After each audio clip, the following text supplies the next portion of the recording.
여러분 안녕하십니까? 정관용입니다. 최근 역사편찬위원회 검정을 통과한 교학사의 역사 교과서를 두고 논란이 뜨겁습니다. 일제시대와 독재정권을 미화했다. 그렇지 않다. 기존의 교과서들이 좌편향돼 있는 것을 바로잡는 차원의 것이다. 게다가 이 논란에 정치권까지 가세하면서 국사편찬위원장의 퇴진, 교육부 장관 사과 등등 또 검정 취소까지 요구해서 국민적 관심이 더 뜨거워지고 있는데요. 이 논란 어떻게 지켜봐야 할지 직접 이 교과서들을 집필한 전문가분들과 함께 지혜를 모아보도록 하겠습니다. MBC 백분 토론 지금 출발합니다.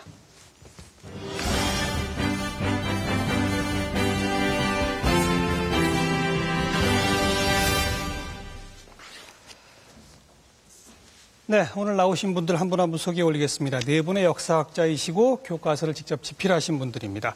한국학중앙연구원 한국학대학원의 권희영 교수 나오셨습니다. 예, 안녕하십니까. 맞은편에는 상명대 역사콘텐츠학과의 주진호 교수이십니다. 네, 반갑습니다. 또 공주대 역사교육학과 이명희 교수 나오셨습니다. 네, 안녕하세요. 그리고 성균관대 동아시아 역사연구소 이신철 연구교수 어서 오십시오. 네, 반갑습니다. 먼저 권희영 교수와 이명희 교수 두 분이 교학사 역사교과서를 이번에 집필하신 거죠. 네, 그렇습니다. 그리고 우리 주진호 교수께서는 이번에 검정 통과한 게 모두 8종인데 그중에 하나인 천재교육 교과서를 집필하셨고 네, 그렇습니다. 과거부터 교과서를 쭉 집필해 오셨고 쭉 해왔습니다. 이신철 교수께서도 2010년 천재교육 교과서에 함께 참여하셨던 바가 네, 있고 그렇습니다. 네, 이렇게 교과서를 직접 쓰신 교수님들 네 분을 모셨는데요. 권희영 교수께서 먼저 교학사의 고등학교 역사교과서는 이번에 처음 나온 거 아니겠습니까? 네, 그렇습니다. 이걸 집필하시게 된 배경, 계기부터 좀 소개해 주시죠.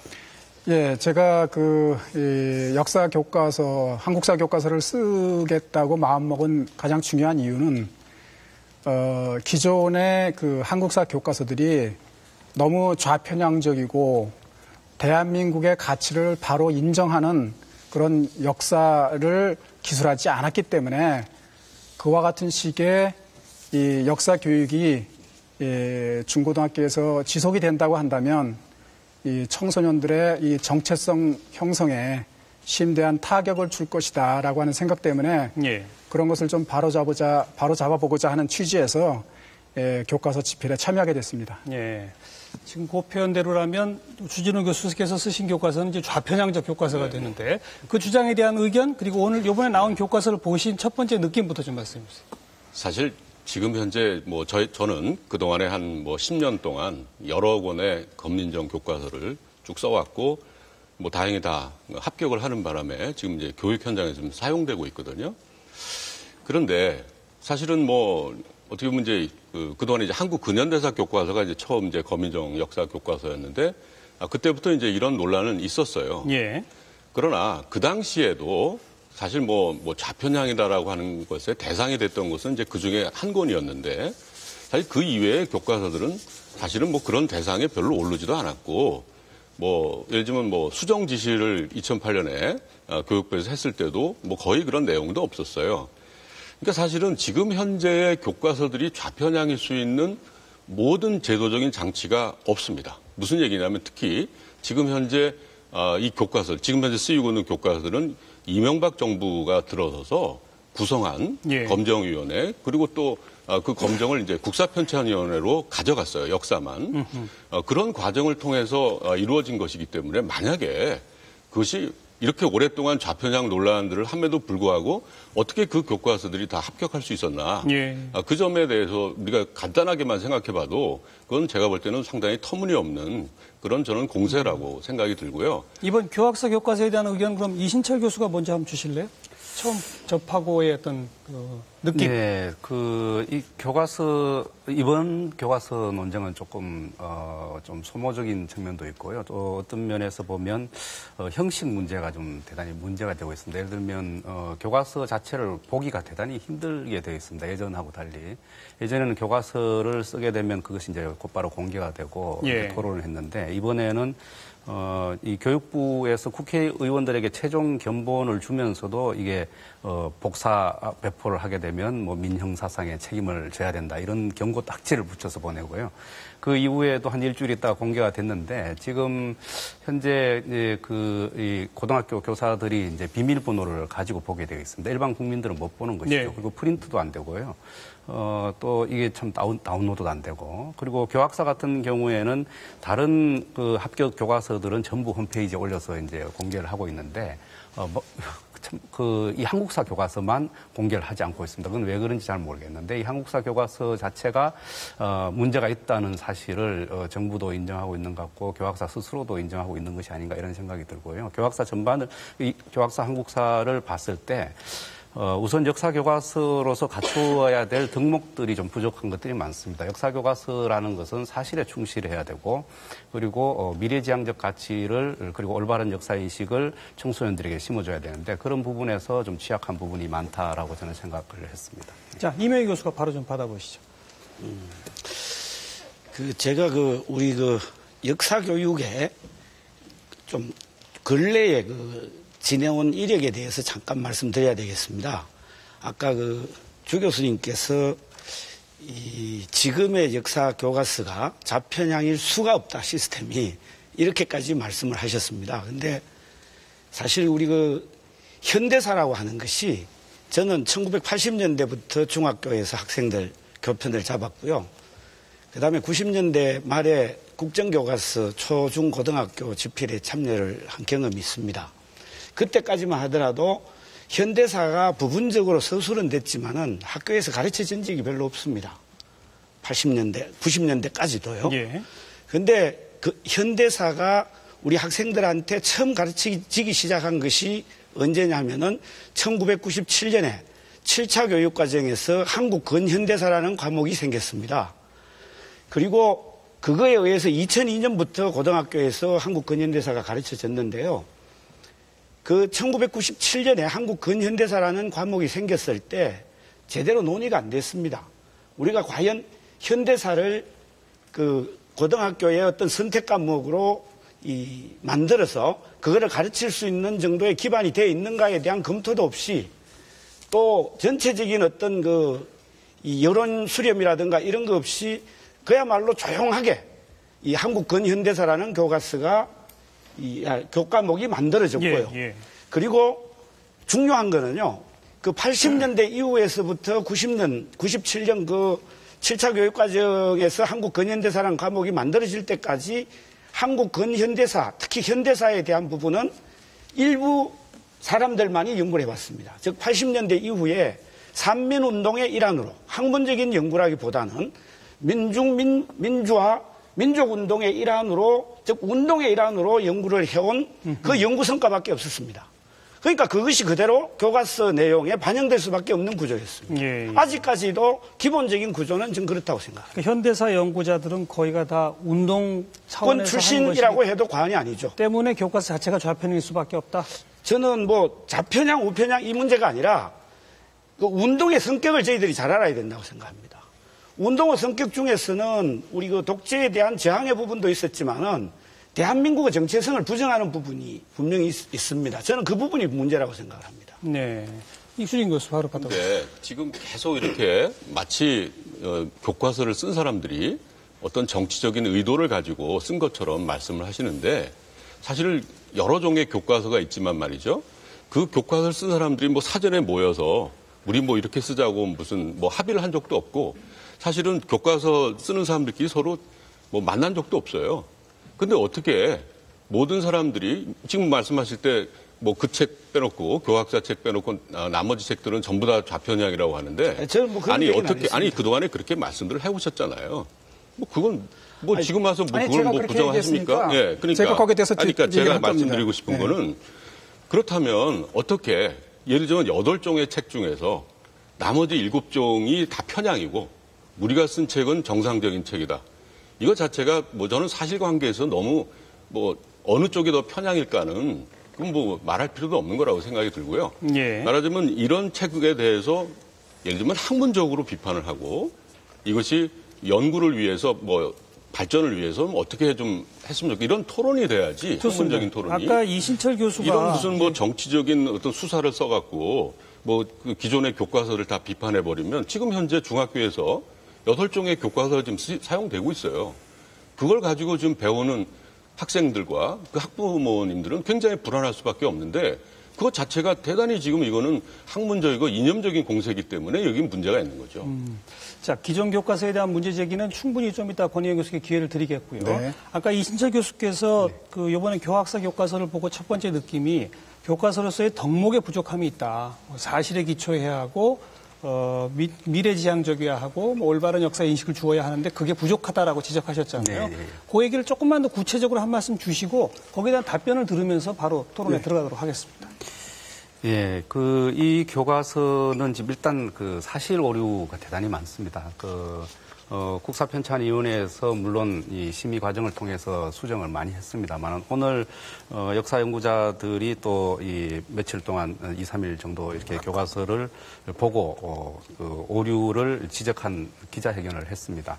근데 거기에서 지적된 건수가 한 290여 건이 됩니다. 298건 정도 지금 발표가 됐는데요. 예. 그 중에서도 사실 오류도 상당 부분 또 발표가 됐습니다. 이게 전체적으로 이제 서술에 문제가 있는 것뿐만 아니라 사실관계의 오류도 100건 이상 지금 지적이 됐거든요.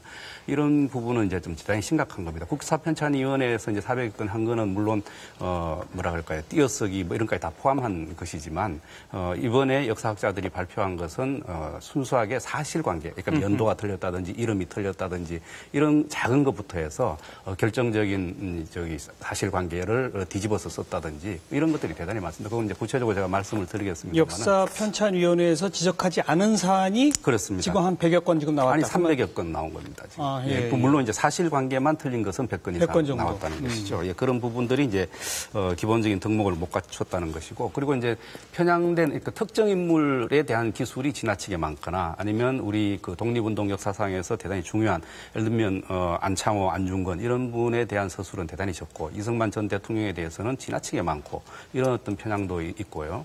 그리고 해방 이후의 역사적 사건들에 대해서 민주화 운동은 지나치게 축소가 되어 있고 그리고 5.16 군사 정변이라든지 아니면 10월 유신에 대해서는 좀 지나치게 좀 이렇게 찬양이 되어 있는 이런 부분들이 좀 있습니다. 여러 가지 말씀하셨기 때문에 사실관계부터 먼저 얘기하고요. 그다음에 일제시대 또 현대 부분 따로따로 좀 떼서 논의하겠습니다. 바로 하나 더 주세요. 예.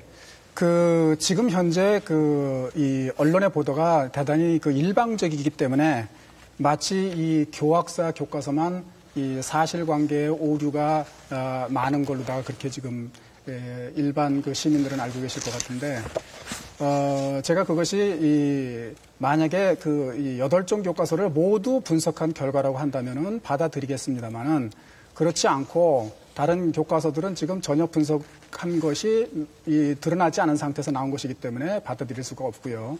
그래서 제가 오늘 나오기 전에 제가 어제 책을 입수해가지고 이 천재교육책을 어제 입수했습니다. 그래가지고 나오기 전에 잠깐 몇 시간 봤어요. 근데 8쪽에서 10개 가까운 사실적 오류를 발견을 했어요. 8쪽만 봤는데 그중에서 10개 가까운 사실적 오류를 발견했다는 겁니다.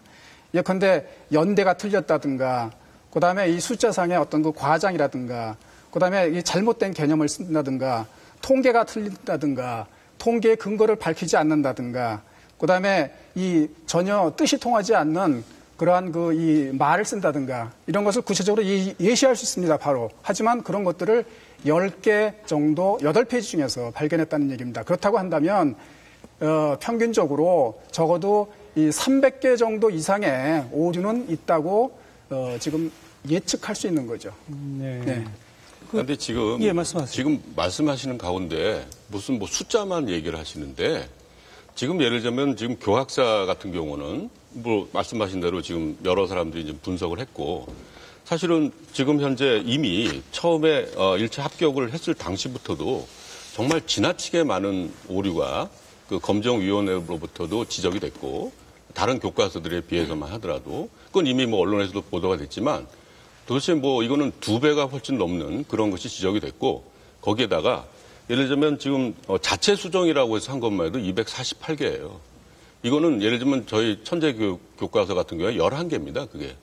그러면 처음에 검정을 출원했을 때 그 당시에 얼마나 많은 오류가 있었는가를 우리가 알 수가 있고 그렇기 때문에 도대체 이 책이 어떻게 합격할 수 있는가에 대해서 의문을 가질 수밖에 없는 것이죠.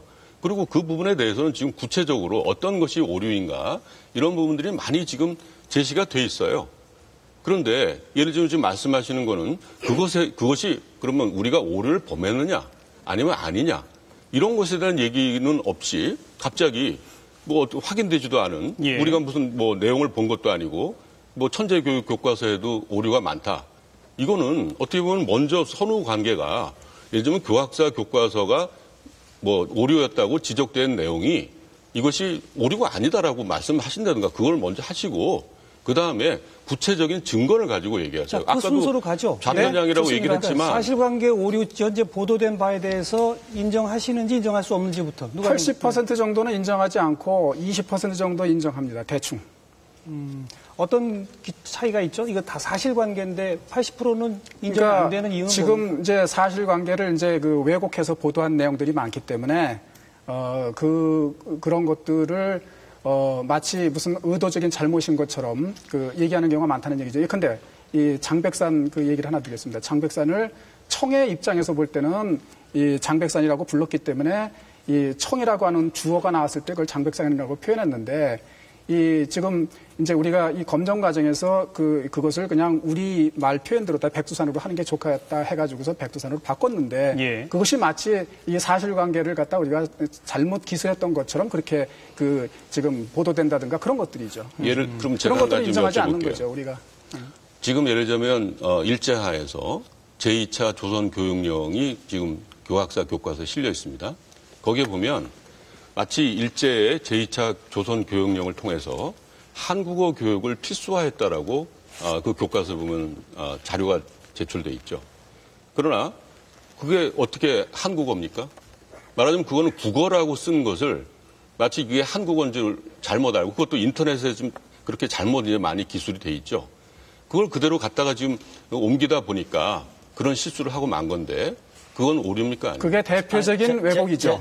그게 대표적인 왜곡인 이유가. 그게 왜곡이라고요? 예, 왜냐하면 제2차 이 조선교육령에서 분명히 국어가 있고 조선어가 있습니다. 네. 국어라고 하는 것이 일본어라고 하는 것은 누구나 다 알고 있는 거고, 네. 그다음에 조선어라고 하는 것은 조선어죠.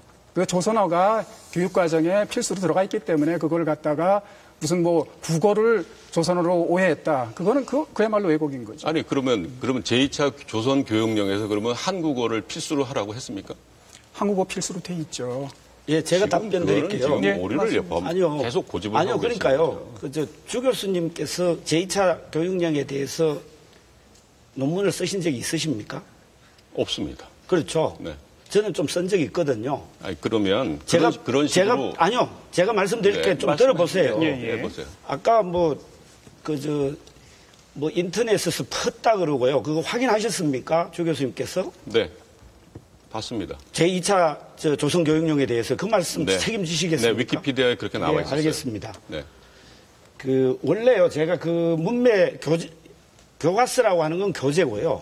교재에서는 학생들한테 학습하도록 어떤 것을 학습하도록 할 건가의 문맥이 있습니다. 예. 그 부분에서는 뭐냐 하면은 1920년대 민족 실력 양성 운동을 전개하는 그 교육자들이 3.1운동 이후에 넓어진 활동 공간 속에서 교육의 영역을 더 확대하기 위해서 조선 총독한테 여러 가지 건의를 했습니다. 그 중에 뭐가 있었나 하면은 초등학교까지는 조선어를 가르쳤는데 적은 시간이지만은 중고등학교나 실업교육 하는 데서는 조선어를 가르치지 않은 학교급이 상당히 있었습니다. 그 문제를 지적하면서 왜 조선 학생들한테 조선어를 안 가르치느냐. 조선어를 필수로 해달라고 하는 걸 건의를 했습니다. 그리고 조선 학생들한테도 왜곡된 역사든 어떻든 간에 조선의 역사를 배우도록 건의를 했습니다. 그런 것들이 제2차 조선교육령에서는 상당히 받아들여졌습니다. 그리고 제가 그 문맥에서 일제의 강점 하에서 있지만은 우리 민족의 활동 영역을 넓혀가는 우리 조상들의 모습을 보여주기 위해서 그걸 실은 겁니다. 알겠습니다. 예. 근데 그리고 그거는 필수화가 된 것이 사실입니다. 잠깐만요. 제2차 조선교육령에 조선어를 필수로 한다는 했습니다. 들어있다. 자, 거기에 대해서 이시죠. 아니요. 필수로 했습니다. 잠깐만요. 제가 조선 관보 2차 교육령 가져왔거든요. 아무리 눈 씻고 읽어봐도 없습니다. 그런 내용은 없고요. 시행령 잠깐만요. 보세요. 예, 시행령. 잠깐만요. 예, 어떻게 되느냐면요.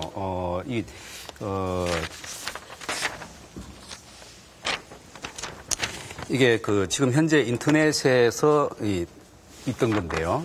인터넷 위키백과는 어떻게 되어 있냐면 종래 폐지되었던 한국어가 필수 과목으로 가해졌다. 이렇게 기록이 되어 있었습니다. 그리고 교학사, 한국사 교과서는요, 한국인에게 한국어를 필수화했다. 이런 구절이 되어 있습니다.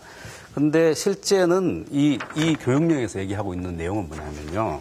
보통 학교는 일본어를 습득시킬 것을 목적으로 한다는 구절이 있고요. 일본어 교육을 강화하는 것이 목표입니다. 그리고 지금 또 하나 중요한 것은 뭐냐면 교학사 한국사 교과서에서 한국인과 일본인의 공학 원칙을 2차 교육령에서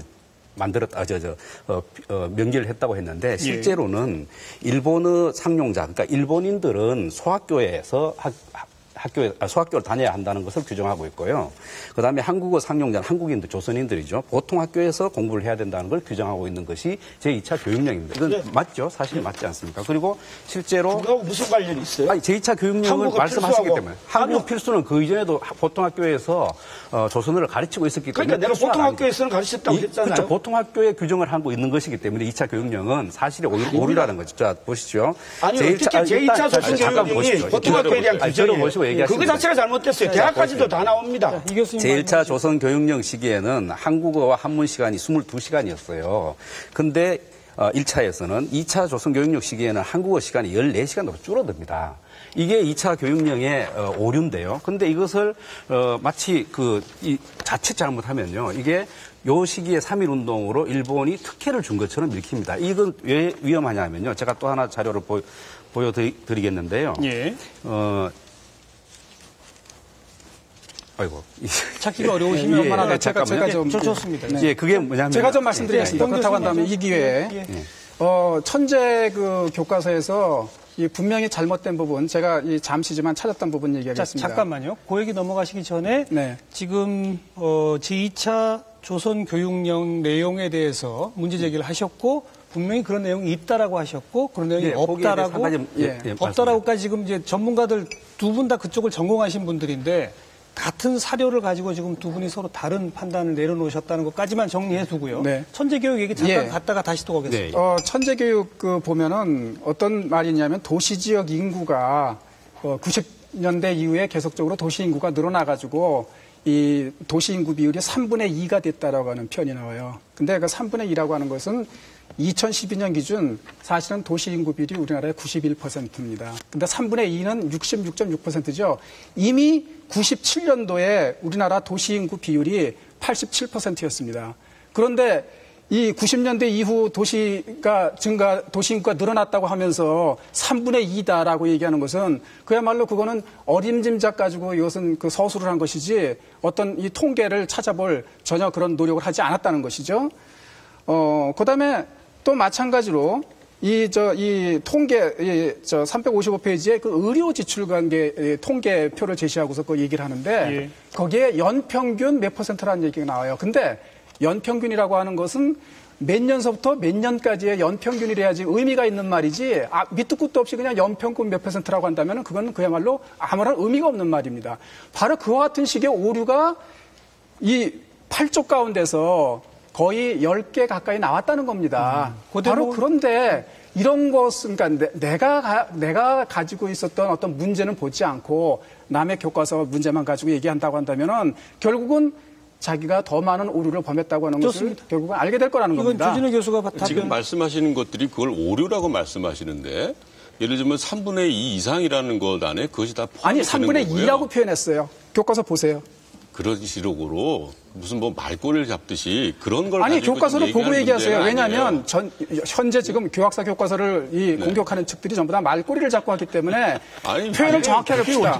거기 3분의 2라고 분명히 표현해 있어요. 아니요. 지금 그 사료 지금 교과서를 보세요. 지금 천재 교과서 가지고 계시잖아요. 사실의 차이 그러니까 틀린 사실도 예를 들면 결정적인 문제 예를 들면 지금 아까도 말씀드렸듯이 100몇 건의 사실 오류를 얘기할 때 연도 틀리고 이런 사소한 것들은 오히려 뺀 것이 많습니다. 근데 그런 거 문제가 아니고요. 지금 아까 말씀드린 2차 교육령은 일본에서 문제가 되고 있는 그 후쇼사 교과서 있잖아요. 그 후신인 자유사 이 교과서에서 이 그림을 통해서 설명하고 있는 부분입니다. 뭐냐면 1924년의 수신 교과서인데요. 2차 교육령으로 인해서 일본어와 함께 한글을 통한 교육을 했다라고 선전하고 있는 부분이에요. 이거는 사실과 다른 이야기입니다. 일본 내 시민사회에서 대단히 비판적으로 비판하고 있는 부분이거든요. 실제로는 1930년대 가면 3차 교육령에 가서는 조선어도 교장의 자율 선택에 따라서 하게끔 이렇게 선택 과목화 해버리고 그 이전에는 1차 교육령에서 배우고 있던 조선어를 2차 교육령을 실시하면서 시간을 줄여버려요. 그런데 이런 것들을 우리가 잘못 해석해왔던 측면이 있습니다. 예. 물론 교육학 하시는 분들 인터넷에 그런 자료들이 대단히 많아요. 그런데 그것이 잘못된 사실이라고 바로 잡아지고 있는 지가 이미 한참 된 거예요. 그런데 옛날 이야기를 하시는 거예요. 그런데 대단히 일본 우익들에게 이용될 수 있는 부분이 있기 때문에 이런 것들은 좀 대단히 중요한 사실을 것이죠. 본인들이 비판한 거는 자기들이 다 맞고 남들의 주장이라든가 근거는 다 부정되는 것 자체가 제가 볼 땐 굉장히 참 안타깝고요. 그 사실이. 예, 또 하나 제가 한 게 말씀드릴게요. 우리 교과서를 보고 그게 전부 역사학자들이 비판한 건지 어떤 건지 잘 모르겠는데요. 가령 예를 들어서 안익태가 작곡한 우리 애국가하고 코리아 환상곡이 같은 작품이라고 하면서 제가 두 개를 안익태가 해외에서 이 애국가와 코리아 환상곡을 작곡하였다 하니까 그것도 혼동해가지고 쓴다고 엄청나게 매도를 합니다. 또 하나 보면은 예를 들어서 우리 대한민국 재헌헌법 얘기할 때 재헌헌법의 정신에 3.1운동의 정신을 개성한다는 게 없다고 하면서 이 교학사 교과서는 헌법 정신까지도 왜곡하고 있다. 이렇게까지 보도를 했습니다. 그런 게 역사학자의 비판이 맞습니까? 도대체 이신철 교수님? 실제로 재헌 헌법에 그런 구절이 없기 때문에 사료를 그렇게 예를 들면 임의로 나중에 해석한 부분을 그 당시 있었던 것처럼 그렇게 쓰면 안 되는 재헌 헌법 한번 보세요. 3.1운동 나옵니다. 그 부분도 제가 좀 찾아드리겠습니다. 네, 그거 제가 말씀을 드리죠. 명시, 그러니까 대한민국 임시정부의 법통을 계승했다는 것을 명시했다는 말과 명기했다는 말은 다릅니다. 만약에 명기했다고 하면은 그건 분명히 우리가 잘못했다고 얘기할 수 있죠. 그러나 명시했다고 하는 것은 거기 써 있다는 것이 아니라 그것의 의미가 그렇다는 얘기이기 때문에 그것은 지금 그것을 가지고 마치 삼는 게 아니고 그것을 써 있지 않았다고 해가지고 잘못이라고 얘기하는 것이 얼마나 터무니없는 비판이에요. 아니죠. 재헌헌법이라고 소개해 놓은 사료에 잘못되어 있는 건 이미 고쳐져 있기 때문에 문제가 되는 것이죠. 자, 잠깐만 제가 정리를 해야 될 것 같은데 정리할 방법은 별로 없습니다, 사실. 왜냐하면 네 분 다 역사를 전공하신 분이고 같은 자료를 놓고 서로 다른 지금 주장들을 펴고 계시기 때문에 다만 사실관계 관련된 논란은 지금 양쪽 주장을 들어보면 이런 것 같아요. 양쪽이 문제 삼는 교과서가 다 양쪽 시각에서 볼 때 사실관계에 문제 제기할 것들이 있다. 근데 부분적으로 그 문제 제기 당한 거에 대해서 인정은 하나 상당 부분은 인정하기가 어렵다.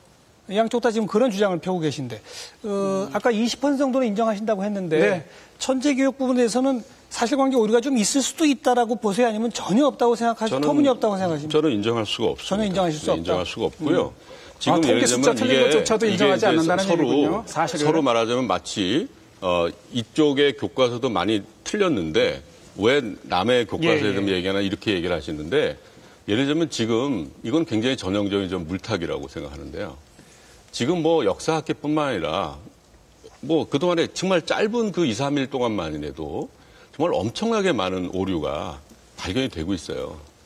그거를 말하자면 지금 뭐 한두 개 그렇게 저도 인정할 수 없는 그런 걸 가지고 10개 발견한 거예요. 2시간 그거는 일방적인 얘기시고요. 그러니까 그 부분에 대해서 다 열거할까요? 앞으로 검증을 해봅시다. 그런데 그럼 예를 들면 지금 통계조차도 인정하지 않다고 하면 잠깐만요. 좀 얘기할 때는 좀 잠깐 좀 기다려주시고 자 지금 여태까지 지적된 그 수없이 많은 내용들 저도 사실 그랬어요. 처음에 저쪽에서 이제 그 교과서를 쓰신다고 했을 때 뭐 나름대로 뭐 어떤 교과서를 쓸까 상당히 기대를 하고 뭐 적어도 뭐 검정 과정에서 상당히 많은 뭐 여러 가지 과정을 거칠 테니까 적어도 교과서로서 우리가 인정할 만한 그런 책이 나올 거라고 생각했습니다. 하지만 지금 결과적으로 이걸 뚜껑을 열어놓고 보니까 도대체 이렇게 수없이 많은 오류를 갖고 있는 책을 만약에 우리 학생들이 보게 된다면 이걸 가지고 공부를 하게 된다면 정말 앞으로 어떻게 될까 대단히 걱정이 되는 바가 크고요. 그것이 지금 여러 각도로 해서 굉장히 많은 내용들이 이미 보도도 됐고 제시가 됐습니다. 예. 그런데 지금 말씀하시는 거 가운데는 아까 뭐 20% 그러면 인정하시는 건 뭡니까?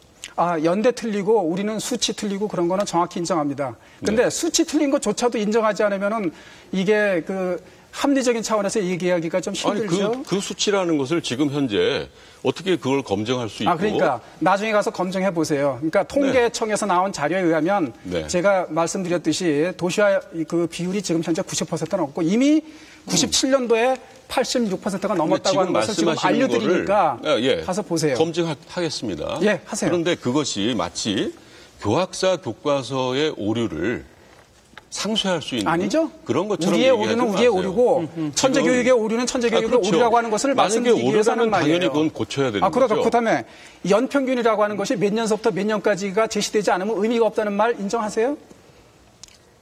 연평균이라는 것은 예를 들면 지금 이 자료를 통해서 제시가 됐기 때문에 그 안에서 그건 충분히 설명이 되는 겁니다. 그래요? 네. 한번 그것도 검증해 보세요. 과연 그런지. 네.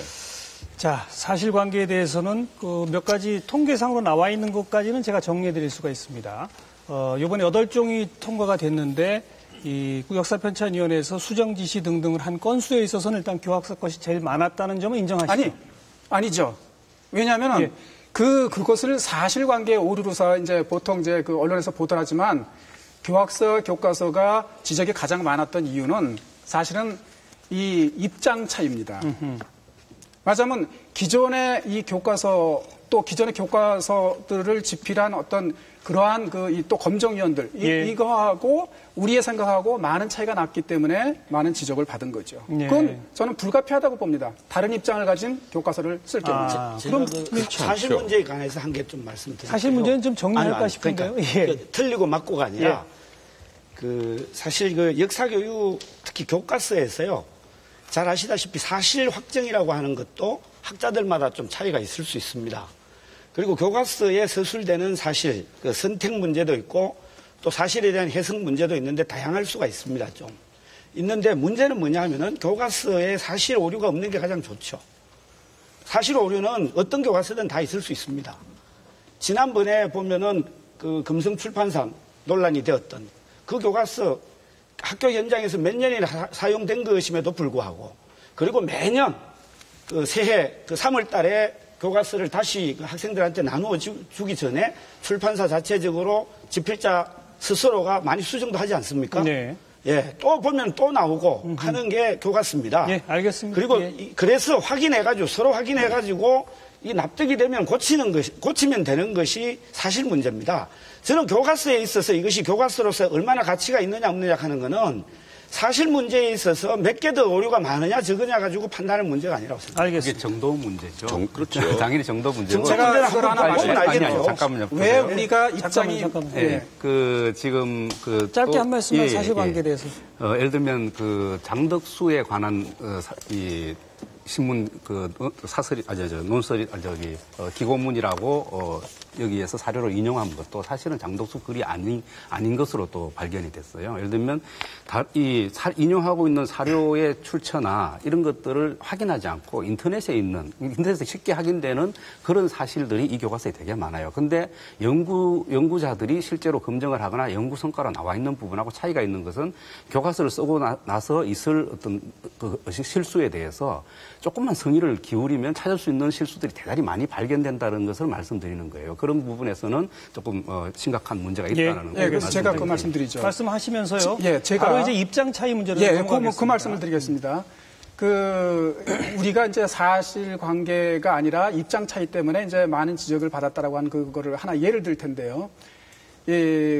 조선공산당이 이 반탁의 입장을 가지고 있다가 찬탁으로다가 선회하게 된 것은 그 당시에 부영사였던 샵신, 그 다음에 그거 가지고서도 잘 안 되니까 박헌영을 평양으로 불러가지고 레베덴코가 이거, 이 찬탁을 해야 된다라고 하는 소련의 지시를 받았기 때문에 그게 이 반탁에서 찬탁으로 입장이 변경된 거거든요. 그거는 다른 데 있는 게 아니라 바로 박헌영 전집에, 우리나라에 박헌영 전집 있잖아요. 박헌영 전집에 그것이 명시돼 있어요. 그걸 썼음에도 불구하고 그 소련의 지시라고 하는 것을 들어간 부분 4군데, 5군데를 이 수정 요구를 받았어요. 그래서 뭐 결국은 이 수정을 하긴 했지만 바로 그와 같은 식의 입장 차이 때문에 우리가 많은 지적을 받은 것이지 마치 사실이 더 많이 오류가 발생해서 그 지적을 받은 건 아니다라고 하는 것을 분명히 밝혀두는 겁니다. 그거는 좀 너무 예, 사실을 좀 왜곡하시는데 사실 이게요. 지금 교학사의 그 검정 수정 보완 요구 사항에 대한 책자입니다. 그 내용인데 이게 106쪽에 달합니다. 그리고 지금 말씀하신 대로 지금 내용과 관련된 부분이 뭐 479개 정도 되는데 그중에 지금 말씀하신 그 대목도 있어요. 예. 하지만 뭐 연도라든가 아니면 아주 기초적인 사실조차도 틀린 내용에 대한 지적이 굉장히 많습니다. 예를 들면 뭐 저희 천재교육을 비롯한 대부분의 책들은 대개 200개 정도 내외가 되고 있고요. 저는 그리고 굉장히 놀라운 것은 여기 자체 수정만 해도 248개를 제출을 하셨어요. 이건 뭐냐면 원래 검정위원회가 잡아냈어야 되는 건데 잡아내지 못했던 거죠. 그걸 이제 본인들 스스로가 수정했다는 그런 내용이에요. 이게 아까 이제 하셨던 말씀이고 그러니까 이번에 지금 계속 잠깐만 그 조선공산당 오류가, 예로 드신 것은 사실관계가 아니라 입장 차이 그렇죠. 때문에 수정 지시했다. 아니요. 거기에 대해서 그렇지 않다는 거죠. 제 얘기는 수정 그렇지 지시를 않다는 했냐고 겁니다. 저도 이제 현대사 전공자이기 때문에 그 부분을 보면 실제로 지시를 했다는 증거가 없습니다. 그게 있다고. 증언이 있죠. 증언이 있을 뿐이죠. 그 증언을 증언은 믿지 않아요? 아니 증언은 검증이 필요한 것이고 그것이 역사적 사실로 인정되려면 많은 학자들이 연구를 해서 그것의 타당성을 인정을 해야 되는 것이죠.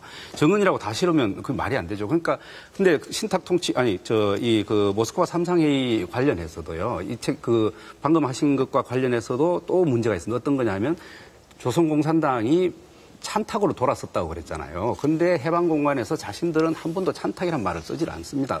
모스크바 3상 결정에 대한 지지운동이라고 쓰고 있죠. 그거를 이제 내용적으로 해석은 할 수가 있습니다. 그렇지만 역사적 사실로 그것을 딱 이렇게 확정 지을 수는 없는 거고요. 왜냐하면 내용이 다르거든요.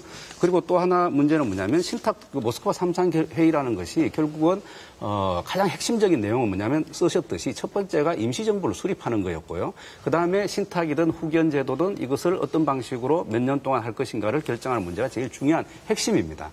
그런데 그것을 신탁 통치를 제안했던 것이 미국이고 그다음에 적시 독립을 주장했던 게 소련입니다. 근데 그것을 동아일보가 거꾸로 국내에 보도하는 바람에 반탁 정국이 엉뚱한 방향으로 흘러갔어요. 이런 것들이 대단히 중요한 사실인데 이 교과서에는 그런 새로운 사실들이나 다른 교과서에서 이미 그 전부터 쓰고 있던 사실들을 다 누락시켰습니다. 그리고 뭘 쓰고 계시느냐 하면요. 모스크바 3상회의 결정 이후에 소련이 한반도에 대한 영향력을 행사하기 위해서 미소공동위원회를 개최할 것을 요구했다. 이렇게 쓰고 있습니다. 그런데 미소공동위원회는 이미 모스크바 3상 결정에서 개최하기로 합의된 사실이고 미국도 당연히 그것을 개최하고 요구했습니다. 그런데 일방적으로 그 얘기만 쓰고 있다는 거죠. 핵심을 벗어나는 그것을 쓰고 있기 때문에 문제가 되는 것이고. 핵심이 벗어났다는 게 누구 기준에서 봐서 그렇습니까? 그러니까 현대사 전공자 입장에서 그런 거 아니에요, 지금. 그렇죠. 그리고. 근데 교재라고 하는 거는요, 전공자가 보는 거 아니거든요. 학생들한테 학생들이 뭘 배워야 되는가를 생각해가지고 쓰는 게 교재입니다.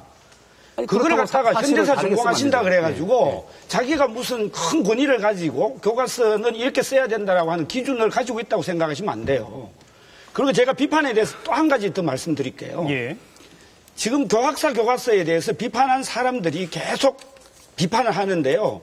그분들이 어떤 비판을 했냐면요. 교과서가 나오지도 않았는데 비판을 했어요. 보지도 않고도요. 그랬는데 그거에 대해 가지고는 한마디도 얘기하지 않고 또 비판을 해요. 그 비판이라고 하는 것을 나는 비판의 진정성을 믿질 않습니다. 그런 사과도 하지 않고 비판하는 사람들에 대해 가지고. 그건 그 사람들한테가 아니요. 그러니까 지금 보면은요.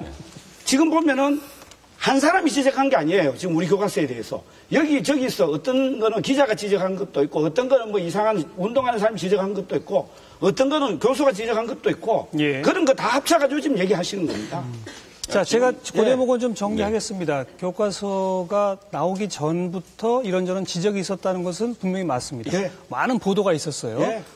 그리고 실제로 교과서를 보니 그런 내용은 없더라라고 밝혀진 것들도 여러 가지가 있었습니다. 근데 지금 여기 계신 분들은 두 분이 직접 그런 걸 하셨나요? 비판을? 아니요. 그건 아니시다? 저희들은 가능하면 뭐 그런 그전부터도 그런 수준이 미달이는 뭐 이런 말 하셨잖아요. 아니, 그 얘기는 이 교과서가 나오고 난 다음에 얘기입니다.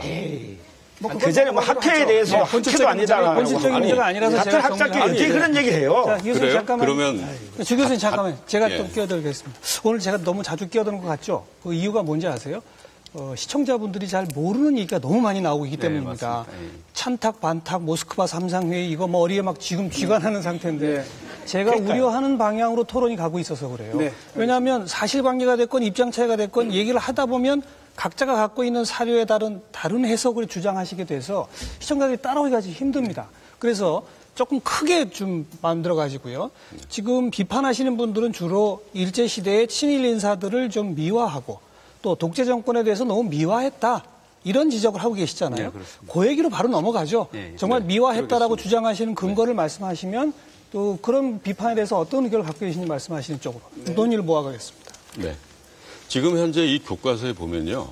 그동안에 무슨 뭐 친일 인명사전 이걸 떠나서 뭐 정부에서 구성했던 친일 진상규명위원회 또는 법원에서 이미 친일파로 판명이 난 분들에 대해서도 그런 분들에 대해서 굉장히 옹호를 하고 또 그들의 행위가 마치 그 당시에 뭐 대부분의 사람들이 어쩔 수 없이 했던 행동인 것처럼 이렇게 서술되어 있는 경우가 대단히 많습니다.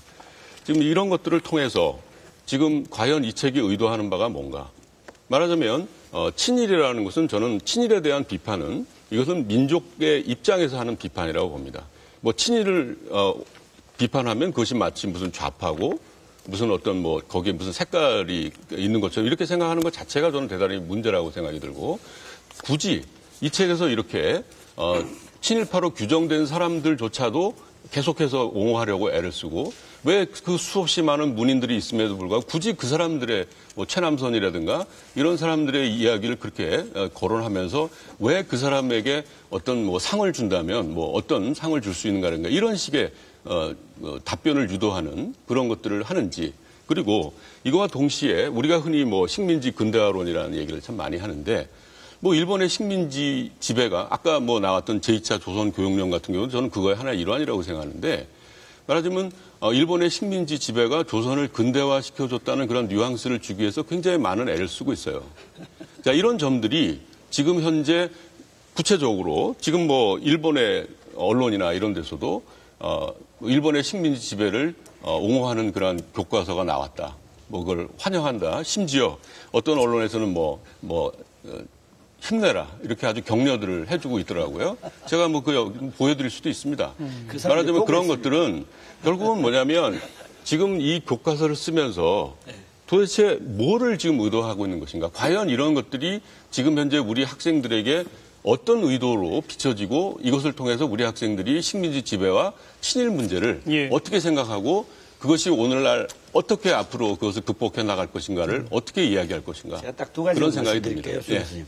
첫째, 주 교수님께서 저희 교과서를 보고 그 식민지 시대의 일제에 의해서 근대화가 되었다는 뉘앙스를 주기 위해서 엄청 노력하고 있다. 학자로서 그렇게 얘기할 수 있습니까? 네, 얘기할 수 있습니다. 예. 네. 참 좋은 비판이라고 생각합니다. 네. 받아들이겠습니다. 그렇게 노력은 안 하고 있습니다만은 더 그렇게 하지 않도록 노력하겠습니다. 앞으로. 말씀해 보세요. 예, 그러고요. 그 다음에 제가 뭐 여러 개 굉장히 많다 그러는데 제가 이렇게 생각하기로는 가장 대표적인 게 이미 지적도 하고 있듯이 그렇게 많지는 않고요. 김성수를 제가 교재로 하나 썼고요. 최남선 부분을 교재로 쓴 게 있습니다. 우리나라 친일파 문제가 단순하지가 않습니다. 단순하지 않은 것도 학생들은 알아야 됩니다. 한 부분에서 친일을 했다 그래가지고 그 사람의 생애 전체가 친일인 것 아닌 것은 알지 않습니까? 모두 다가. 예, 그리고 제가 이 김성수를 논하는 것이 이 사람이 친일파냐 아니냐 친일 행위를 가지고 논한 게 아니고 대한민국의 광복 직전에 국내의 건국준비 활동과 관련하는 문맥에서 이걸 논한 거예요. 기존의 교과서, 그 다음에 이번에 나온 교과서들도 광복 직전의 국내 동향에 대해서는 여운형 선생의 건국동맹만 다룹니다. 사회주의 진영에서 속하는 분들이 나름대로 노력하는 부분이 저는 다루어지고 있는 거 좋다고 생각을 합니다. 동시에 건국 이후에 양대 진영의 대립이 있고요. 또 그 민족주의 진영에서도 정치 세력이 형성이 돼가지고 국민들로부터 지지를 받습니다. 그러면은 그 민족주의 진영은 광복 직전에 뭘 하고 있었는가? 그런 문맥에서 제가 그 김성수의 동향을, 광복 직전의 동향을 서술한 겁니다. 그거는 친일파 문제가 아니에요. 왜 문맥을 달리 해가지고 자기가 보려고 하는 부분만 봐가지고 그게 없으면 이게 문제다라고 하는 식으로 비판이 되는지, 저는 교과서를 쓴 사람이라면은요. 아니죠. 교재에 대해서 이해하는 사람이라면은 저는 그렇게 비판할 수 없다고 생각합니다. 네, 제가 조금만 말씀드리겠습니다. 친일파 문제를 이야기하는 것은요, 우리가 역사교육에서 아주 중요한 부분이기 때문에 그렇습니다. 이거는 빠지면 안 되는 부분이기 때문에 이야기를 하는 것이죠. 왜냐하면 우리가 식민지를 겪었고, 식민지를 극복하기 위해서 수많은 독립지사들이 목숨을 잃었기 때문에 거기에 대한 부분을 이야기하기. 교과서가 친일파 문제 얘기 안 합니까? 안 하고 있습니다. 거의 안 합니다. 안 하고 있습니까? 대표적으로 하는 사람은 이광수 정도고요. 예를 들면 김성수도 친일파로 이미 확정이 된 분이잖아요. 그런데 그분의 천암선에 대해서는 공가론을 이야기하면서 김성수에 대해서는 친일 행적에 대해서 쓰고 있지 않습니다. 이건 문제가 되는 것이죠. 공가론을 얘기하려면 이분의 친일 행적에 대해서 써야죠. 그리고 40년대 말에는 공가론을 다루는 문맥이 아닙니다. 일제 말기에 민족주의자들의 이 독립운동이라고 하면서 김성수 독립운동이 아니고 독립운동이 아니고 건국 직전의 동향인 거예요. 네, 건국 직전의 동향이 아니고 마치 이 문맥은 어떻게 돼 있냐면요. 이만큼 칼럼 하나를 쓰셨잖아요. 칼럼 하나를 이야기 한국사로 쓴 겁니다. 예, 이야기 한국사로. 읽기 자료예요. 예, 읽기 자료로 쓰신 거잖아요. 예, 예. 이 한정된 지면에 김성수의 이야기를 굳이 사실과 배치된 부분도 많은. 왜 그러냐면요. 김성수 씨는 예. 일제 말기로 갈수록 친일 행위가 더 뚜렷한 행적을 보였어요. 예를 들면 여기에서 얼마 전에도 언론에 나왔지만 자기 대문짝, 철문으로 된 대문짝도 떴고 집에 있는 녹그릇까지 갖다 줬다는 게 기사로 나오고 있지 않습니까? 그런 시기예요. 그런 시기에 굳이 창씨개명 안 했다는 창씨개명 안 했다는 것도 말이 안 돼요. 그러니까요. 공가를 쓰시려면 같이 쓰셔야 되는 것인데. 그러니까 공가를 다루는 문맥이 아니라니까요. 좋습니다. 그러면 그걸 두고요. 친일 문제는 접어둘게요. 좋습니다. 그런데 그렇다면 이 교과서에서 다른 분들의 독립운동에 대해서는 그럼 아주 자세히 잘 쓰고 있느냐? 이게 문제예요. 그런데 이 교과서에서 지금 실제로 쓰고 있는 부분을 보면요. 이승만 전 대통령에 대해서는 지나치게 많아요. 예를 들면 일제 시기 부분만 했어요. 이승만의 이름은 본문에서 21번, 자료하고 기타에서 21번, 42번이 나와요. 42번. 근데 김구는 본문에서 5번, 자료 3번에서 8번 나옵니다. 안창호 선생에 대해서는 자료와 기타에서 3번 등장. 본문에 아예 언급이 안 됩니다. 그리고 안중근 의사에 대해서도 안중근은 하얼빈에서 이토 히로부미다 아니고 이로부미예요. 고자입니다만은 이토 히로부미를 처단하였다라고 딱 그만큼만 나옵니다. 사진 한 장도 없습니다.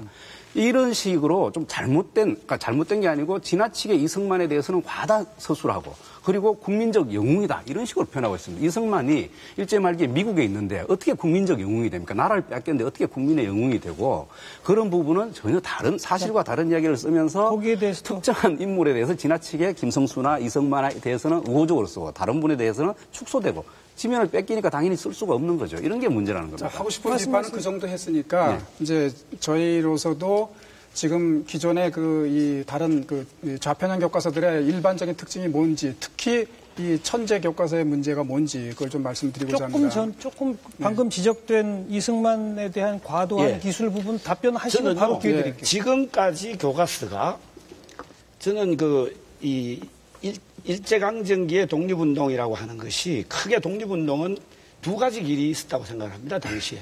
하나는 이 레닌이 제기한 그 제국주의론의 길이 있었고 또 하나는 윌슨이 제기한 민족자결주의의 길이 있었는데 민족자결주의의 노선에 따른 독립운동은 민족실력양성운동과 외교운동입니다.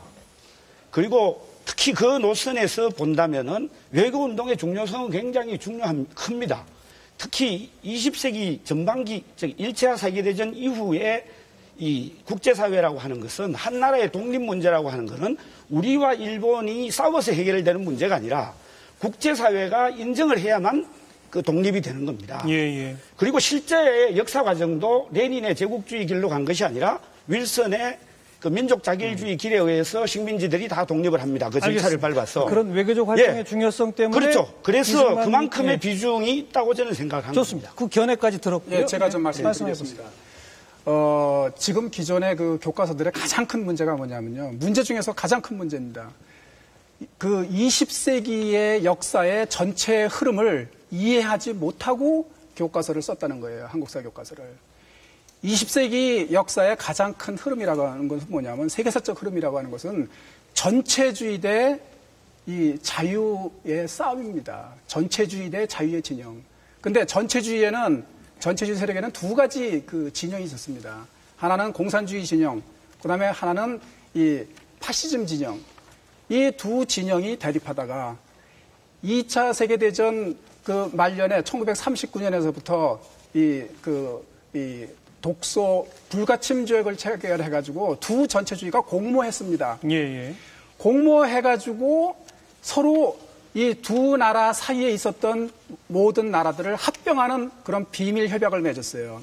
그런데 유감스럽게도 지금의 어떤 교과서에서도 이 전체주의와의 싸움이 이 20세기 전체 흐름이었다고 하는 것을 지적하는 그 책이 없고, 특히 이 천재교육 교과서에서는 어떤 식으로 되어 있냐면은 비밀 협약이 맺었다는 그런 사실조차도 제시하지 않고, 그 다음에 일방적으로 독일이 비밀 협약을 깨면서 폴란드를 침공했다는 사실은 얘기하면서 소련이 발트삼국을 침공해가지고 서로 똑같이 제국주의적인 정책을 펴가지고 영토를 합병했다라고 하는 소련이 한 사실은 빼놨어요. 예. 그러니까 소련 공산주의에 면죄부를 주려고 하는 서술을 한 거예요. 그다음에 해방 이후의 서술도 마찬가지입니다. 해방 이후에 대한민국의 가장 큰 과제는 뭐였냐면은 인민공화국을 세우느냐 대한민국을 세우느냐의 투쟁이었습니다.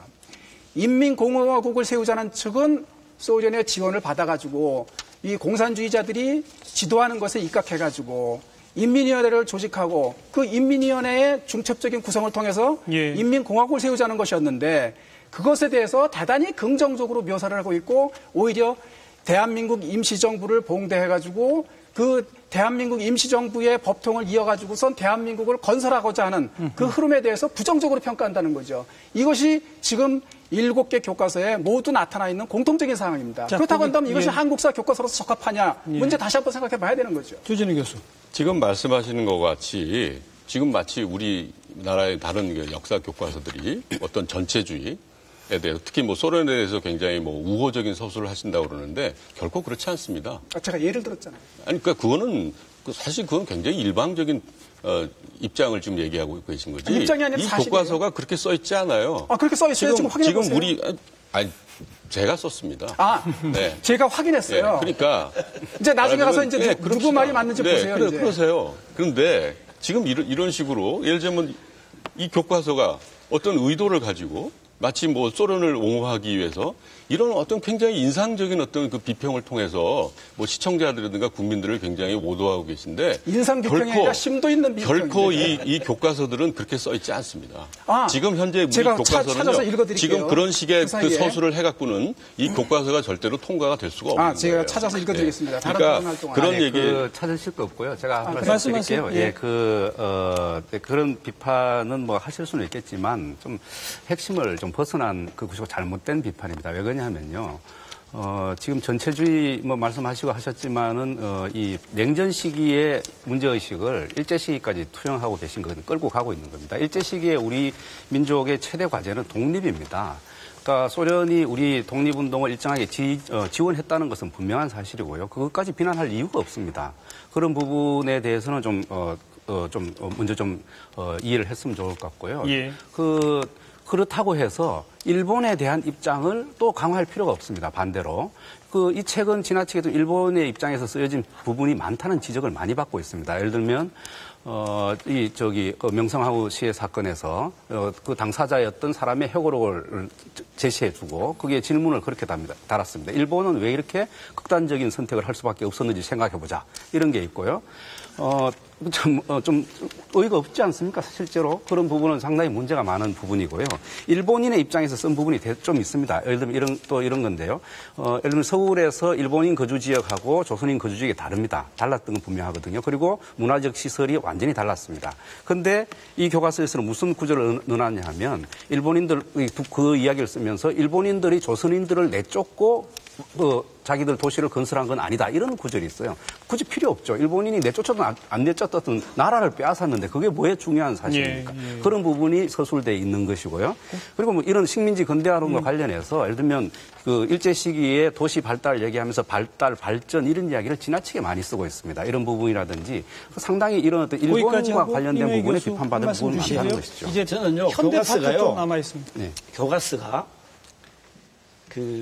우리 국민들이 앞으로 세계에 나가가지고 세계 사람들과 협력해서 살기 위해 가지고는 우리 입장에서만 인식을 해서는 안 됩니다.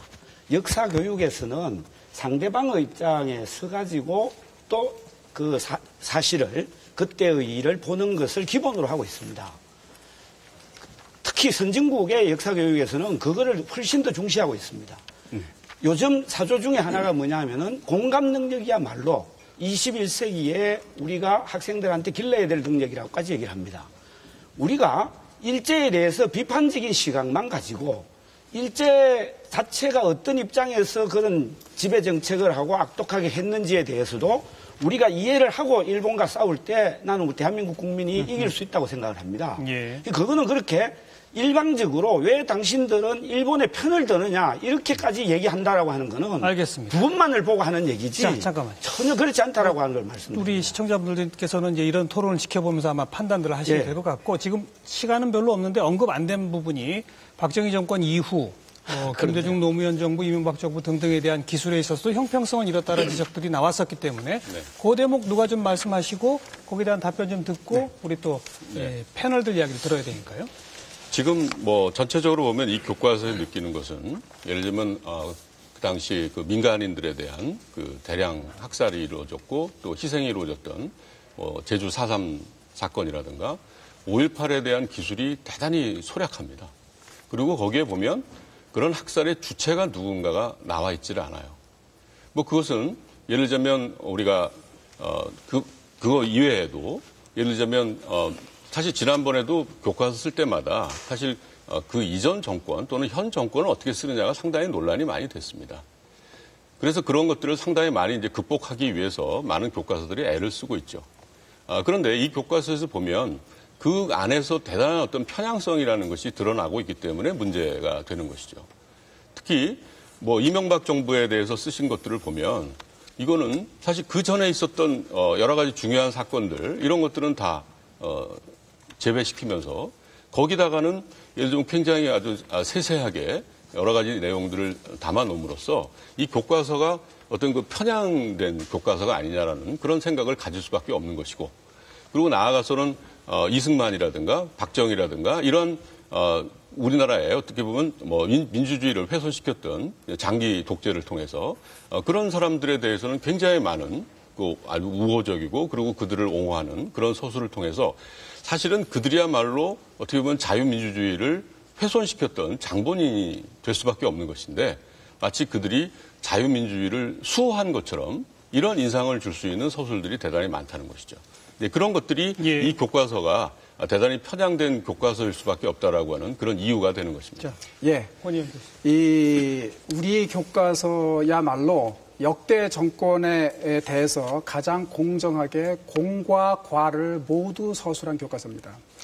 제가 이 8종 교과서가 이 역대 정권에 대해서 어떤 평가를 했는가를 다 이 조사를 해봤어요. 그랬더니 기존의 그 7종 그 교과서들은 지나치게 김대중, 노무현 두 대통령의 공만 과하게 서술했고 다른 대통령에 대해서는 대단히 인색하게 평가했더라고요. 제가 이것은 이 8개 교과서를 다 본 결과를 지금 말씀드리는 겁니다.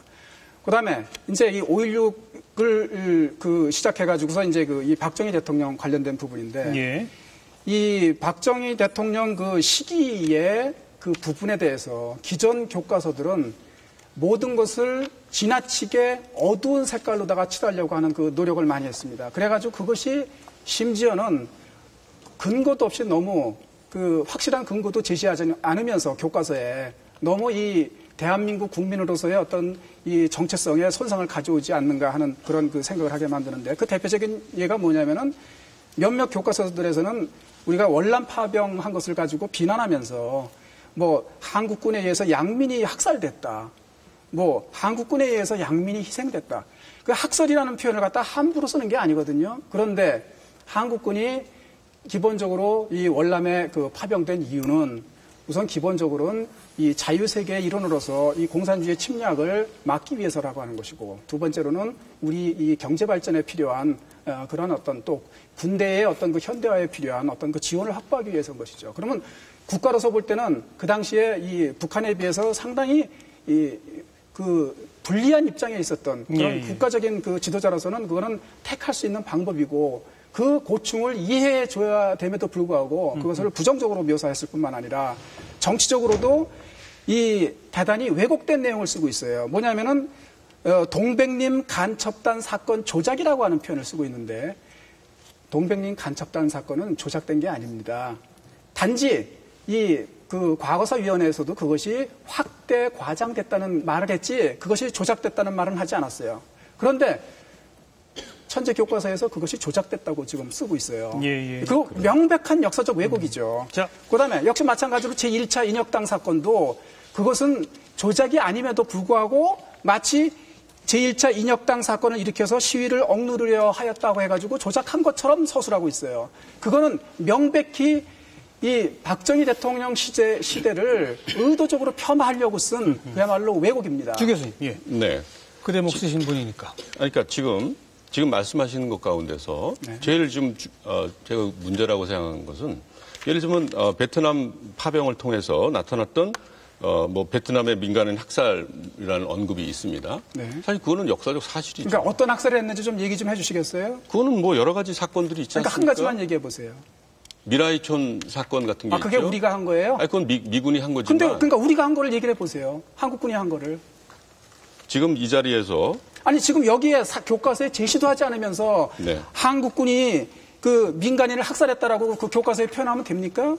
그러면 그걸 갖다 구체적으로 여기다 다 쓸까요? 그렇다 그 쓰든가 아니면 그러니까 밑도 끝도 없이 청소년들로 지금 하여금 말씀하시는 거는 마치 한국군을 모욕하는 듯한 어떤 표현이 국권에 들어가서는 안 되는 거예요 교과서에. 그게 어떻게 그게 모욕입니까? 그러면 사실을 얘기를 하세요 그러면 교과서에. 예를 들면 교과서에 베트남 전쟁과 관련해서는 김대중 대통령이나 노무현 대통령이 가서 이미 이 사과를 표명한 적이 있고요. 그러니까 불편한 관계를 얘기한 거죠. 학살했다고 얘기했습니까? 민간인의 희생에 대해서 이미 김대중 대통령이 사과를 표명한 적이 있습니다. 대통령이 학살이라는 표현을 썼어요? 학살이라고 하지 않았죠. 그렇지만 그렇다고 한다면 교과서에 왜 학살이라고 씁니까? 말이 되는 얘기예요.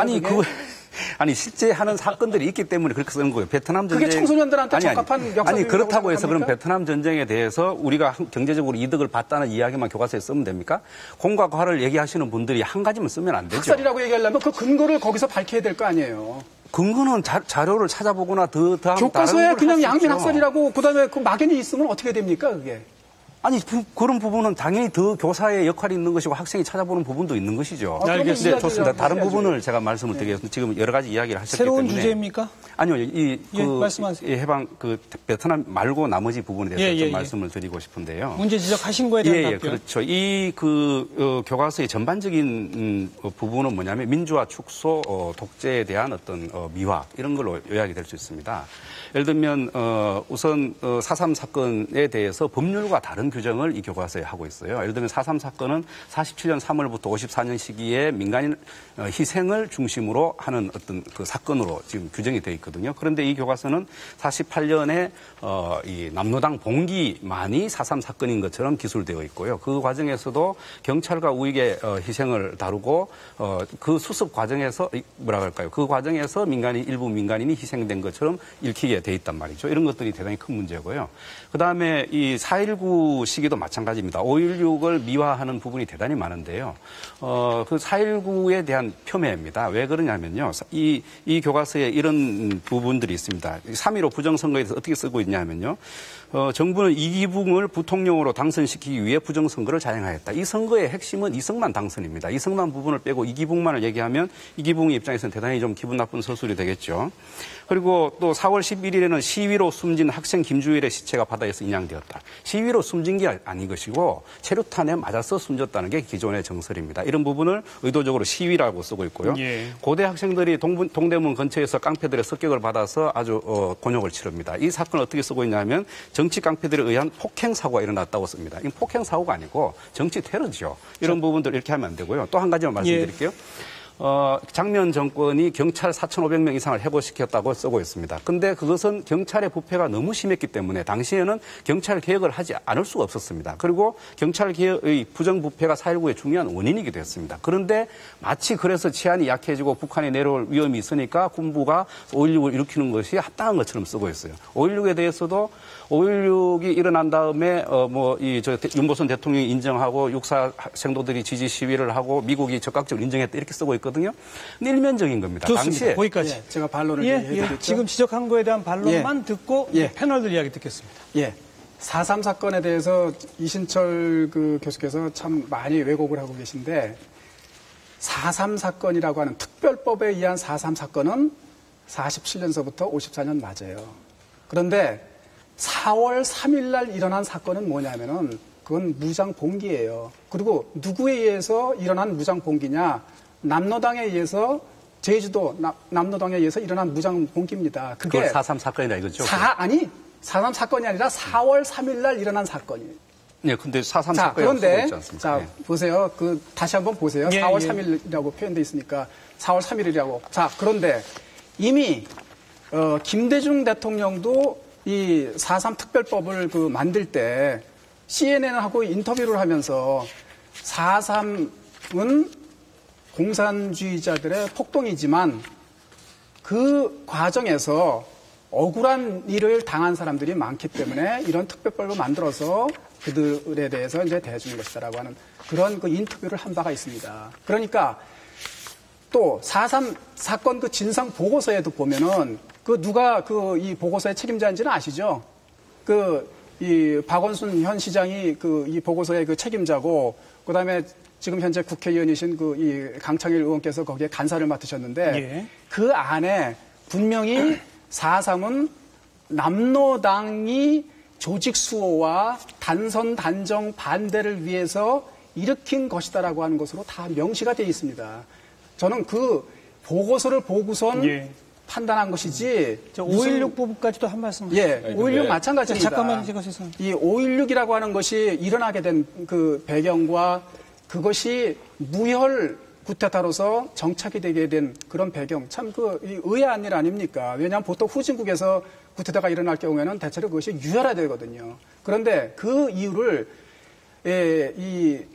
가장 잘 설명해 준 사료로서 장준하 선생의 사료를 원래 제시하려 했던 겁니다. 그게 뭐냐면은 장준하 선생은 뭐라고 얘기했냐면은 제2공화국의 혼란과 부패라고 하는 것이 자유당 때하고 차이가 없었다. 그다음에 이 북한 공산주의자들의 위협이 끊임없이 계속되고 있다. 이런 상황에서 5.16이 유일한 어떤 선택이 아니냐는 식의 논지를 4상계에 발표를 했습니다. 장준하 선생 소신이 강한 분이거든요.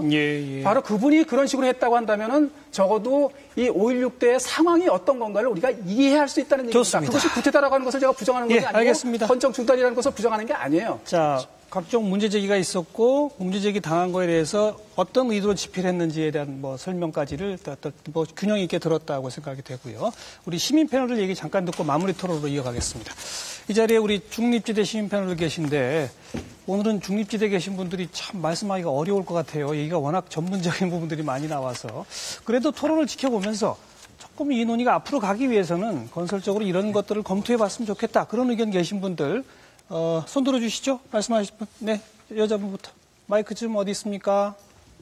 네, 너무 멀리 있네. 빨리 좀 전해주세요. 예. 말씀하세요. 안녕하세요. 중립지대 시민 패널 이재윤입니다. 먼저 학생들에게는 시험에 나오는 것만이 국사입니다.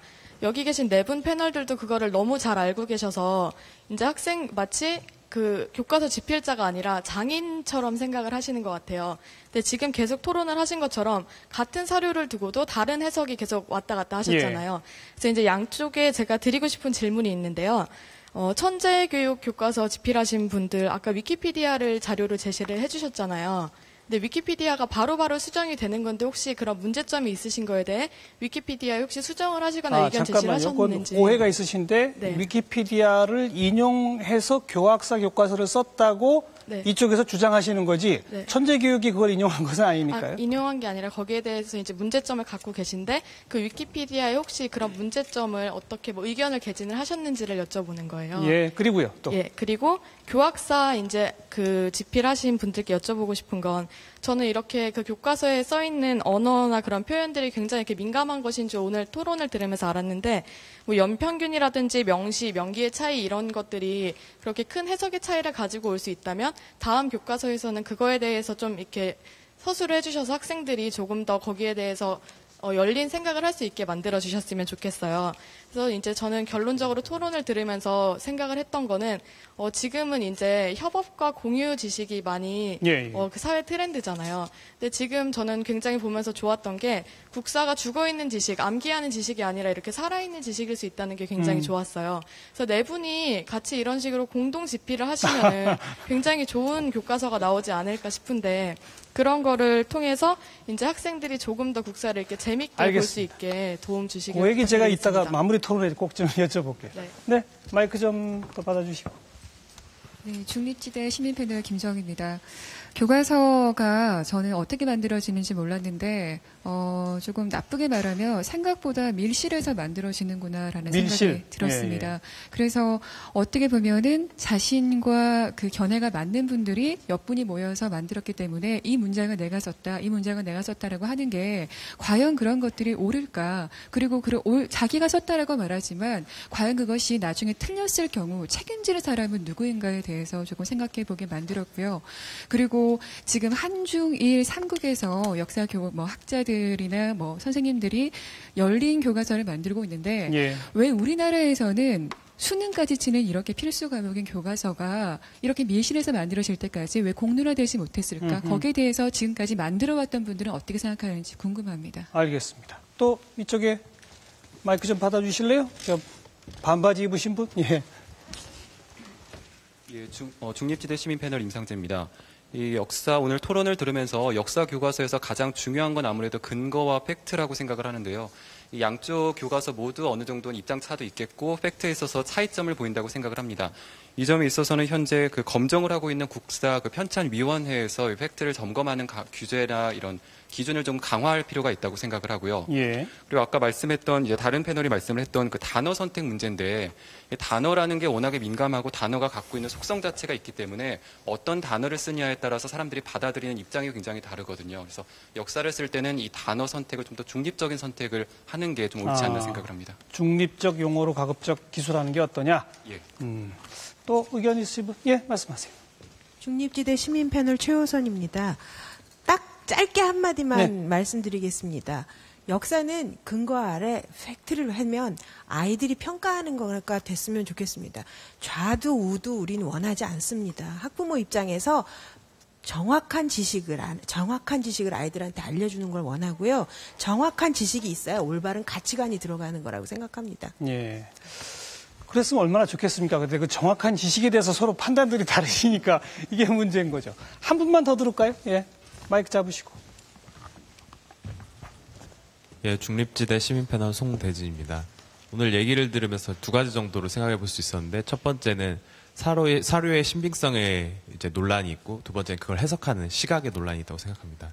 그래서 이런 부분들을 좁히기 위해서는 일단 진보 보수 할 거 없이 교과서 집필진들이 모이고 국사편찬위원회가 주관해서 충분히 상호가 인정하는 신빙성 있는 사료는 무엇인가를 조금 지정하는 과정들이 조금 필요하다는 생각이 듭니다. 예. 두 번째로는 그 사료들을 가지고 또 시각이 다르기 때문에 가장 논란이 되고 있는 몇몇 사료들에 대해서 토론할 수 있는 기회를 제공하면 좋다고 생각합니다.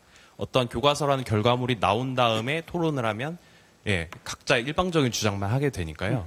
그 전에 교과서가 나오기 전에 사료를 두고 각자 입장 차이를 공유해 보면 아, 상대방 입장은 이런 거구나. 또 우리의 입장은 이런 거구나. 예, 근거를 상호 강화할 수 있고 교과서를 만들기 전에 한 번 더 생각할 수 있는 기회가 되지 않을까 생각해 봅니다. 오늘 중립지대 시민패널 분들의 의견이 자꾸 이렇게 더해가면서 완성돼 가는 것 같아요. 지금 제 느낌이. 뭐 더 한 분만 더 있으세요? 말씀하실 분? 하실래요? 예. 중립지대 시민패널 이병현입니다. 오늘 아까 말씀하신 것 중에 다른 나라의 국사나 역사관도 공감을 해야 된다 했는데 일단은 앞에 나와 있는 토론자분들 서로가 상대방의 의견을 좀 경청하고 공감했으면 좋겠다는 의견이 있고요. 그 다음에 지금 이러한 논란들이 국사 교과서가 이제 그 검정 교과서로 되면서 여러 종의 교과서가 나오면서 이렇게 된 것 같은데 결과적으로 이렇게 해서 이런 검정 교과서가 특정 한두 명의 저자가 의해서 되게 좌편향, 우편향 이런 논란이 일어날 수 있기 때문에 방금 말씀하신 것처럼 다시 이런 걸로 하면 국정 교과서로 가고 그 안에서 다양한 시각을 가진 분들께서 합의해서 어차피 저희가 결과물로 나타내는 교과서이고 교과서는 학교에서 학생들의 학습 도구로 쓰이는 거고 누구보다도 역사 교육의 중요성을 알고 계시기 때문에 이런 건 수학 교육이 아니기 때문에 그런 것들 중첩적으로 합의할 수 있는 것들을 예. 다시 국정교과서 체제로 돌아가자? 예, 그런 말씀이신 것 같은데, 그걸 포함해서요. 지금 처음에 나왔던 뭐 간략한 질문은 죄송하지만 제가 좀 시간 관계상 빼고 몇 분이 말씀하신 게 대체로 이렇게 일치됩니다. 너무 밀실해서 토론 없이 교과서가 딱 나온 후에 막 논란이 일어나고 그러는데 사전에 좀 토론할 수 있는 기회가 있었으면 좋겠다. 또 국사편찬위가 주관해서 다양한 시각을 가진 역사학자와 함께 몇몇 가지는 기준을 좀 잡았으면 좋겠다. 사료로 인정될 수 있는 부분, 논란이 있는 부분을 좀 나눴으면 좋겠다. 그래서 가능하면 시각보다는 중립적 용어가 많이 사용되는 교과서였으면 좋겠다. 바로 이제 이런 주문들이고요. 심지어는 양쪽 교수님들이 좀 협업해서 공동 집필 하시면 어떠냐 이런 얘기까지 나왔는데 어떻게 들으셨어요? 예, 저는요. 시민들 이야기에 대해서. 상당히 좋은 의견을 많이 주셨다고 생각을 합니다. 우선 그 협업 문제에 대해서 말씀드리면은 저는 협업이 불가능한 건 아니라고 생각을 합니다. 그런데 협업의 조건이 있습니다. 협업의 조건은 기존의 역사학자들이 민중사학을 포기해야 돼요. 그 민중사학이라고 하는 것은 다른 말로 해서 그 인민들에 의해서 이게 그 역사를 바꿔나가겠다고 하는 생각이거든요.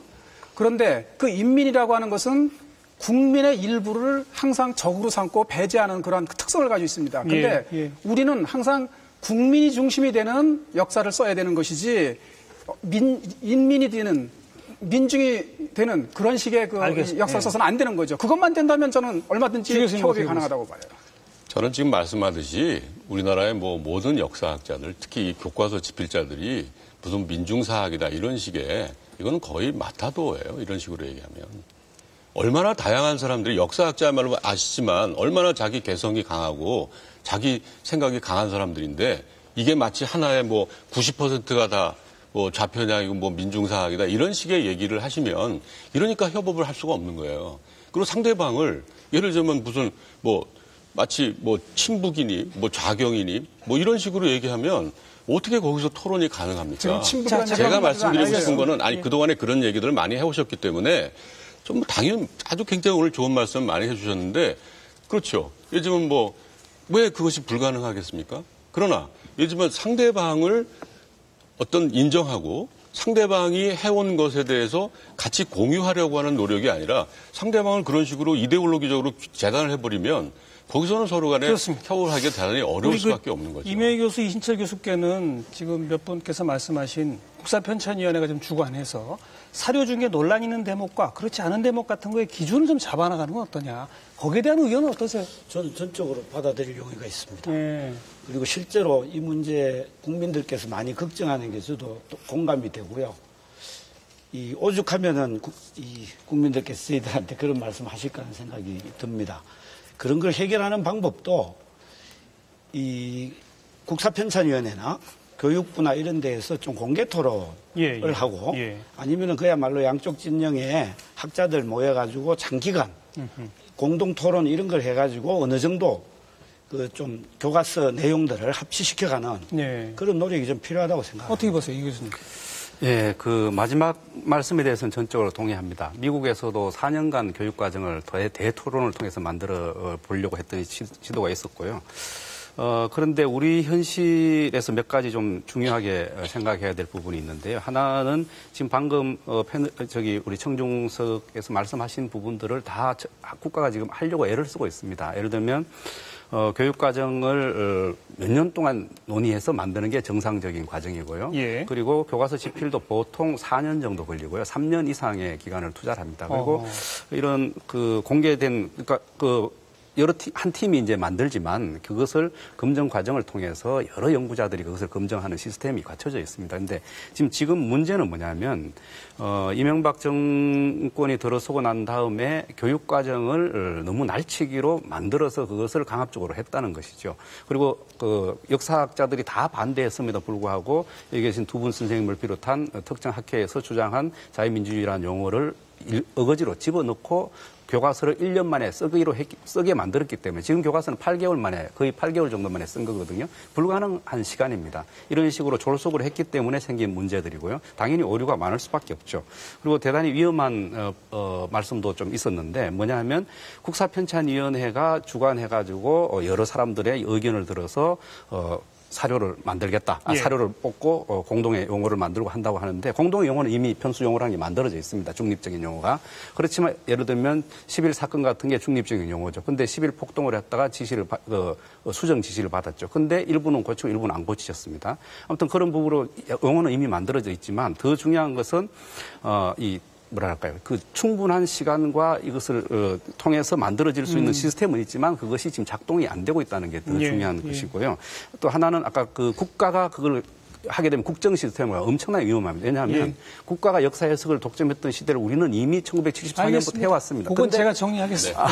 지금 아마 모든 분들이 국정 시스템으로 다시 가자는 건 네 분 다 반대하실 거예요. 그렇죠? 아니 저는 조금 생각이 다른데요. 도마도를 1cm로 썰어놓고 2cm로 썰어놓고 그거 7개 늘어놓고 나서 이 다양성이 있다 이렇게 얘기하는 것은 그건 사이비 다양성입니다.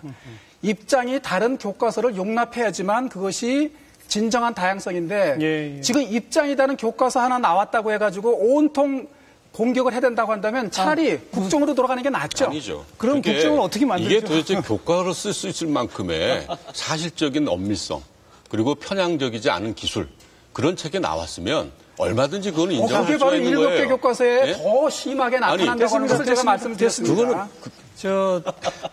마지막에 다시 또 첫 방향으로 돌아가는군요. 딱 1분씩만 시간 드리겠습니다. 마지막 한 말씀, 꼭 못하신 말씀 한 말씀씩 하시죠. 이신철 교수부터. 딱 1분씩입니다. 예. 지금 그 사실 문제부터 여러 가지 지적을 했는데 아까 그 청중수에서 위키피디아 얘기를 했습니다만은 위키피디아는 이미 삭제되고 없습니다. 그 논란이 됐던 것은 자정이 됐죠 이미. 근데 그만큼 백과사전은 마음대로 고치고 여러 사람이 의견을 모을 수 있는 그런 것입니다. 그런데 교과서는 절대 그렇게 되면 안 됩니다. 대단히 수정 과정이 어렵고 합의가 있어야 되고 검증을 거쳐야 수정할 수 있는 것이 교과서입니다.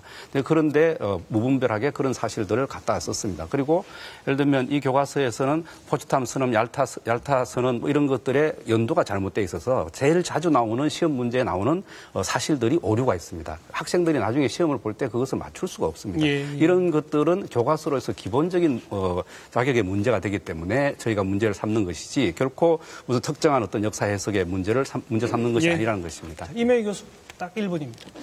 예. 오늘 저한테는 상당히 좀 생산적인 토론이었습니다. 제가 미처 모르는 거 한 개 지적해 주셨는데 우리 그 식민도시 중에서 제가 이거 쓴 부분인데 사실 한국인들을 내쫓는 것이 아니라 이 부분 안 써도 되는 건데 사실 썼어요. 뭐 이런 거는 토론 과정을 통해서 얼마든지 고쳐갈 수 있다고 생각을 합니다. 그리고 저는 개방적인 자세가 필요하다고 생각을 합니다. 교과서라고 하는 게 뭐 그렇게 고치기 어려운 거 아닙니다. 어렵습니다. 아닙니다. 그 내용은요, 얼마든지 더 좋은 교과서 만들기 위해서 고칠 수가 있습니다. 근데 그거에 대해서도 사람들은 달리 좀 자꾸 주장을 해요. 내가 이렇게 보니까.